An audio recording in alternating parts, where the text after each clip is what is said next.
नमस्कार मित्रांनो, लग्नानंतर होईलच प्रेम या मालिकेच्या पुढच्या भागामध्ये नंदिनी आणि काव्या मात्र आता बाहेर शेकत असतात.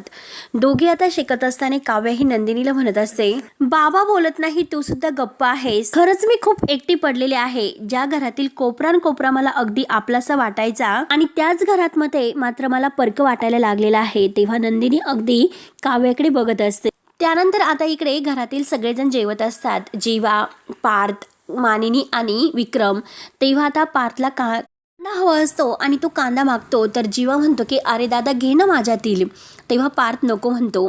जीवा म्हणतो की दादा असं काय करतो, लहानपणापासून काही वाटून तर खाता आलेला आहोत. आणि तेवढ्यात आता पार्थला जोराचा ठसका लागतो. तेव्हा लगेच आता जीवा म्हणतो की एक सेकंद थांब, तुझ्या डोक्यावर पाणी थापतो. म्हणून तो ग्लासमध्ये पाणी हातामध्ये घेऊन जीवा पार्थच्या डोक्यावर थापणार. तेवढ्यात पार्थ त्याचा हात धरतो आणि नको असं म्हणतो. तेव्हा आता जीवाला खूप मोठा धक्का बसतो.